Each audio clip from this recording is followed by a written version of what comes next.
Evangelho, solenidade da Natividade de São João Batista.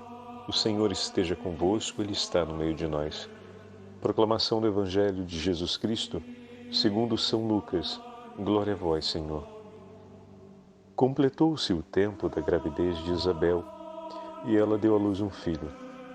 Os vizinhos e parentes ouviram dizer que o Senhor tinha sido misericordioso para com Isabel, e alegraram-se com ela. No 8º dia, foram circuncidar o menino e queriam dar-lhe o nome de seu pai Zacarias. A mãe, porém, disse: Não, ele vai chamar-se João.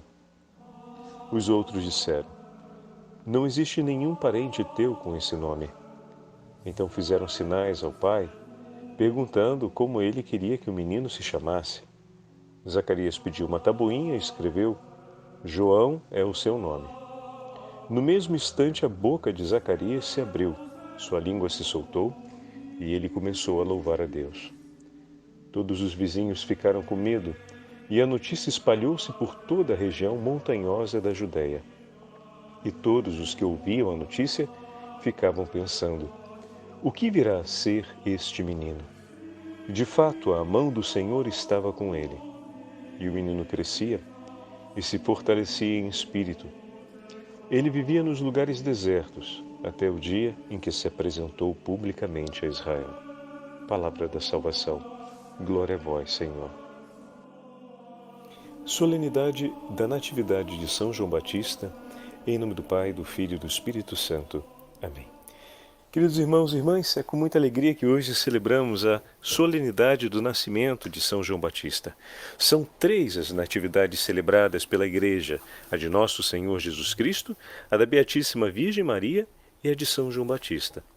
Extraordinariamente, neste ano, o dia da Natividade de São João Batista, dia 24 de junho, também é o dia do Sagrado Coração de Jesus. Então a Igreja reserva ao Sagrado Coração de Jesus o dia 24 e antecipa a solenidade da Natividade de São João Batista para o dia 23. Por isso estamos celebrando hoje, nesta quinta-feira, a solenidade de São João Batista. E amanhã, dia 24 de junho, extraordinariamente nesse ano, celebraremos o Sagrado Coração de Jesus. E, de fato, é preciso que eu diminua para que Cristo cresça. Aquele que nasceu para ser o precursor do Senhor, cede também o dia de sua solenidade para a celebração da solenidade do Sagrado Coração de Jesus. Então, hoje, temos a oportunidade de termos uma semana intensa de grandes celebrações que a Santa Liturgia reserva para nós. O texto do Evangelho que hoje acabamos de ouvir foi do Evangelho de São Lucas. O texto reservado para nós é... O padre está pegando aqui, só um instante que escapou da... Pronto. O primeiro capítulo do Evangelho de São Lucas. Na verdade, o Evangelho de hoje nos traz 3 momentos importantes. Como assim 3 momentos, Padre Fábio? O primeiro momento chegou à altura em que Isabel deu à luz um filho. Os vizinhos e parentes souberam que o Senhor lhe tinha feito tão grande benefício e congratularam-se com ela. E ouviram e testemunhavam que Deus tinha sido misericordioso para com Isabel. João significa Yohanan, a misericórdia de Deus. Então, no 8º dia, que é o dia em que o menino é apresentado para ser circuncidado no templo e é feito a entrega do nome, naquele dia, Isabel não tem dúvidas. O nome de seu filho será um testemunho ao mundo. Qual o testemunho? Deus é misericordioso. Se João Batista, ele encerra, digamos assim, em si ele encerra o testemunho dos profetas, a palavra dos profetas, sendo ele o precursor de Cristo, as palavras dos profetas não cumpriram outro papel senão anunciar a misericórdia de Deus e testemunhar o caminho para que o povo, outrora escravizado pelo pecado, pudessem caminhar na liberdade como povo eleito de Deus. Então, o nome de João Batista nos lábios de Isabel, olha como isso é bonito, cumpre dois efeitos. Primeiro, o testemunho inequívoco do que Deus fez e está fazendo na vida daquela mãe, mas ao mesmo tempo o testemunho inequívoco do que Deus fez e está fazendo na história do seu povo. A nossa vida é um lugar da qual Deus anuncia e realiza obras e maravilhas em favor de todo o povo cristão. O que significa dizer que tudo aquilo que o Senhor realiza na nossa vida tem um efeito e uma graça sobre todo o povo. Nós não estamos fora. Às vezes nós pensamos que quando falamos sobre a história da salvação, quando falamos sobre o efeito da salvação, da graça salvífica, que nós somos assim, como posso dizer, o fim da linha, né? Ou seja, tudo se destina para arapapum a sua salvação. Pronto, você está salvo, acabou tudo. Não, não. Nós estamos dentro. Isabel é parte desse povo eleito do Senhor. O Senhor está cumprindo a obra de libertação e está conduzindo o seu povo no caminho da misericórdia, e a vida de Isabel se torna, no itinerário da história desse povo, o testemunho inequívoco disso. Então a minha vida, a sua vida, é o testemunho inequívoco da vitória, do triunfo de Cristo sobre a morte. É o testemunho inequívoco do poder da misericórdia de Deus transformando a vida de um homem, transformando a vida de um pecador em um santo. Então, ao mesmo tempo que essa obra da graça, como digamos assim, né, fim da linha, um ponto final, está acontecendo sobre a nossa vida, eu e vocês somos, dentro do acontecimento da história, um testemunho inequívoco para aqueles que estão à nossa volta, para aquelas gerações que estão por vir. O Senhor anuncia a sua misericórdia sendo misericordioso. O Senhor anuncia a salvação salvando-nos. E a nossa vida se torna um testemunho inequívoco desse poder de Deus. Então, quando falamos que pelo nome de Jesus seremos salvos, quando falamos que o Senhor veio para nos livrar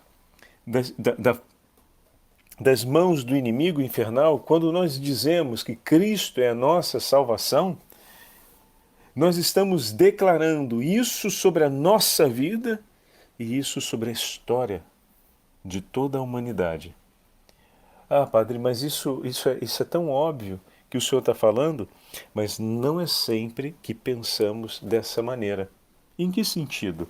Às vezes nós pensamos e falamos de nosso Senhor Jesus Cristo como um acontecimento para o qual nós fomos chamados a tomar parte, mas não um acontecimento na qual nós já participamos.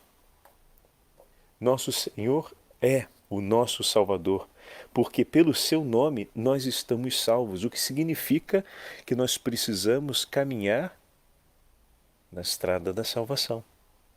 Reconhecer que estamos salvos pelo nome do Senhor significa passar a viver uma vida de homens e mulheres que receberam a salvação como penhor. E aí nós entramos no itinerário da semana passada e dessa semana, que reconhecem o que receberam, que estimam o que receberam e que aquilo que foi recebido se torna agora a nova medida para olhar a vida e para entender as relações com o próximo e a relação com o próprio Deus. Então, declarar que Cristo é o meu Senhor significa viver esse senhorio do Senhor na regência da minha inteira vida. Significa viver como homens e mulheres de fato redimidos por Cristo. O segundo momento importante do Evangelho de hoje, tão delicado e significativo para nós, foi o fato de que dizendo Isabel a respeito do nome do filho, que não tinha nenhum da sua família, era o primogênito, que tivesse o nome de João. Então foram perguntar ao pai. E Zacarias, que estava mudo, porque teve, não dificuldade, né? Porque ele foi incrédulo, porque ele não acreditou naquilo que o anjo lhe disse. Ele duvidou do que lhe estava sendo dito.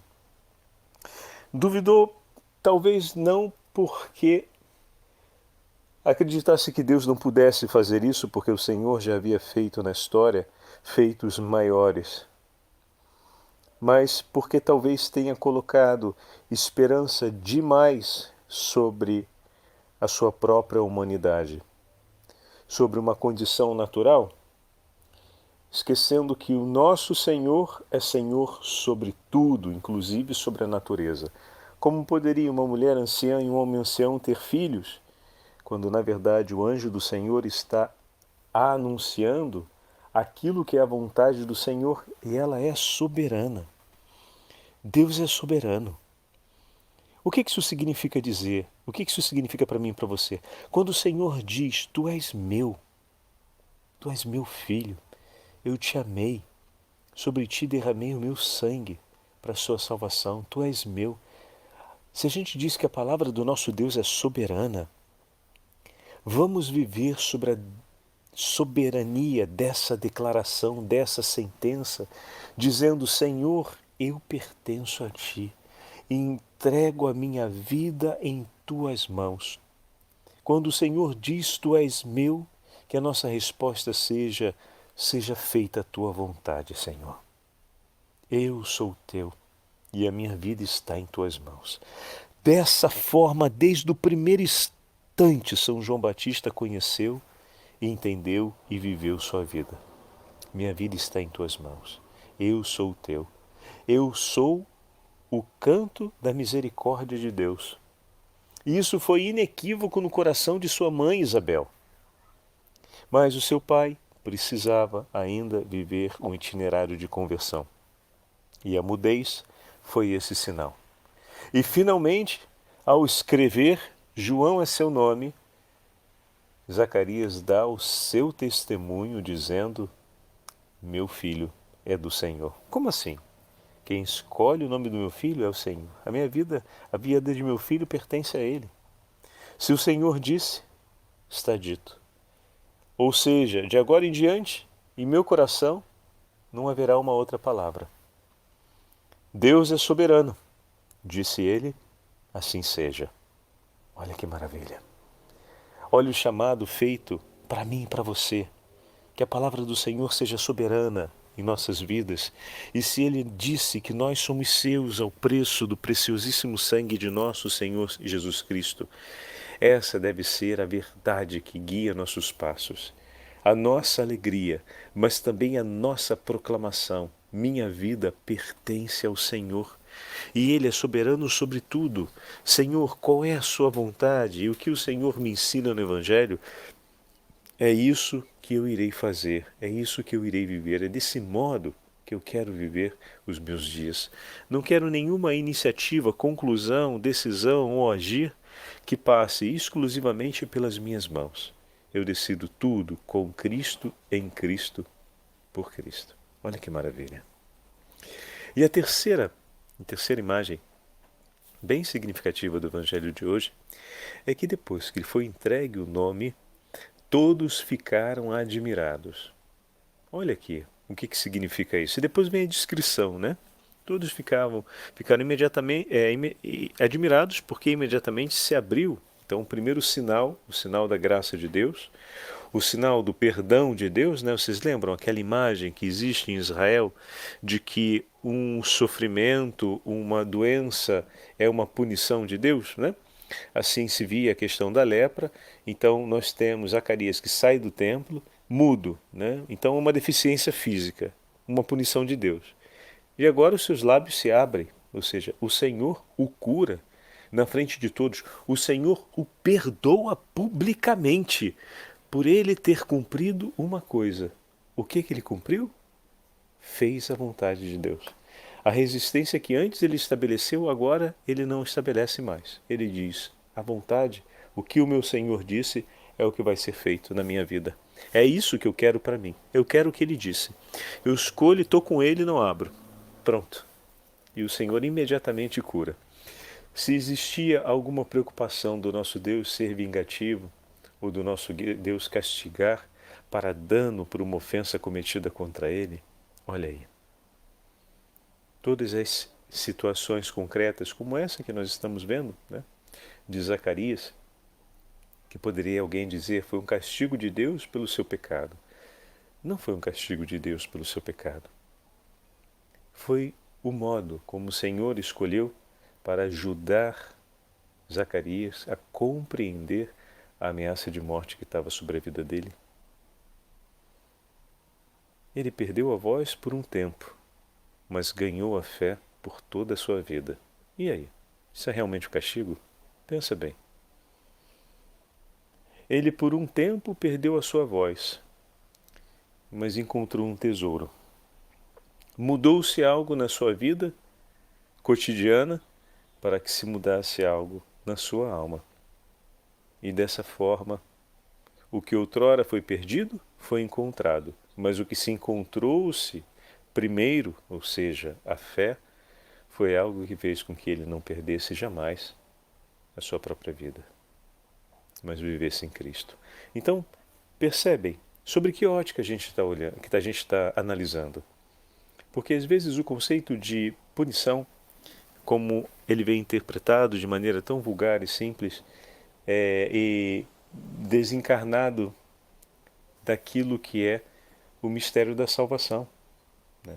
Ele perdeu a voz por um tempo para poder encontrar algo que fosse para toda a eternidade. Encontrou de novo a fé. Reencontrou a esperança e a fé. Olha que tesouro. Por um tempo sem a voz e agora tem a fé que o leva à vida eterna. Não vale a pena? Bendito seja Deus, se todo castigo for assim, que venha uma enxurrada deles. Que o Senhor me tire tudo o que for necessário para que eu possa encontrar tudo o que for fundamental para a minha vida eterna. Senhor, arranca tudo, tira tudo, pune sobre tudo, nesse conceito, né? Sobre tudo que for necessário, de maneira que eu possa, por essa decisão sua, encontrar tudo aquilo que é fundamental para que eu tenha a vida eterna. Senhor, faz. Mas o que eu te peço é que eu possa encontrar, pela tua graça, tudo aquilo que me leve à eternidade. E isso eu confio em tuas mãos, Senhor. Que grande médico, que grande pedagogo é o Senhor, que cuida de nós e nos forma e nos conduz a cada passo da nossa história para que sejamos totalmente dele e para que estejamos com ele na eternidade. E bom, a continuação depois é a perplexidade de todos os que estão ali, todos os ouvintes a respeito do que virá a ser o menino. E colocam diversas perguntas a respeito dele, mas o Evangelho se limita, e aqui Lucas coloca, a definir a austeridade, o escondimento e a austeridade. O menino ia crescendo e seu espírito fortalecia-se e foi habitar no deserto. Olha que coisa bonita. O menino cresce e o seu espírito se fortalece. Então aquele que Deus chamou à vida segue vivendo e vai sendo fortalecido pelo Espírito de Deus. Senhor, eu estou continuando vivendo e peço a intercessão de São João Batista, para que por meio do Espírito Santo o Senhor me fortaleça e me conduza nessa estrada da perfeita amizade com nosso Senhor, nessa estrada da perfeita fidelidade, de maneira que, como Paulo, eu também cante ao fim da minha vida, morro feliz, porque é Cristo que vive em mim. Completei a missão, guardei a fé, cheguei ao final. Agora é hora de encontrar-me com meu Senhor, o justo juiz, para receber dele o prêmio eterno, pois o amei por toda a minha vida. Ele me ensinou a amá-lo e eu permaneci amando. Que Deus nos conceda essa graça também. Olha que bonito esse canto. É um hino, na verdade, que eu gostaria de dividir com vocês. De Santo bom, a autoria é dedicada a Santo Efrem, atribuída a ele. Faz uma imagem de São João Batista com os personagens do Antigo Testamento. É muito delicado. E a conclusão também é muito bonita. Diz assim: a ti, ó João, reconhecemos-te como o novo Moisés. Aí pega a imagem dele relacionada a Moisés. Olha que bonito. Pois viste a Deus com toda a claridade, já não em figura sob o Horebe, mas contemplando face a face no céu. A ti reconhecemos como o novo Josué, pois não fizeste apenas que os homens passassem de uma margem para outra do Jordão, mas nas margens do Jordão levastes os homens de um mundo ao outro pelas águas do próprio Jordão. Bonito, né? Vai adiante, agora é Samuel. Tu és o novo Samuel, pois não te limitastes a ungir Davi, mas batizastes o filho de Davi. Que lindo, né? Tu és o novo Davi, que não foste apenas perseguido pelo rei Saul, mas fostes morto pelas mãos de um rei, Herodes. Tu és o novo Elias, que não foste apenas nutrido com o pão trazido por um corvo, mas fostes nutrido por Deus no deserto, com gafanhotos e mel silvestre. Tu és o novo Isaías, que já não proclamas apenas que a Virgem há de dar à luz ao Emanuel, mas tu mesmo, ó João, apontas o Cordeiro de Deus, que tira o pecado do mundo. Bem-aventurado és tu, João, eleito por Deus, que suspendeste as mãos sobre o teu mestre, e nelas tinha a chama cujo brilho faz encandear os anjos. Estrela da manhã, tu mostraste aos homens a manhã verdadeira, amanhecer da alegria, tu manifestaste ao gênero humano o dia da verdadeira glória. Lâmpada ardente e luminosa, tu apontastes aos homens Cristo Jesus, a luz sem ocaso. Mensageiro de Deus da reconciliação, à tua frente foi enviado o arcanjo Gabriel a anunciar-te a Zacarias, para quem foste muito mais que o fruto esperado, mas o sinal da reconciliação de Deus. Olha que lindo, né? Maior entre os nascidos de mulher és tu, João. Tu surgistes antes do Emanuel, aquele que excede toda a criação. Enfim, primogênito de Isabel, precedestes o primogênito de toda a criatura.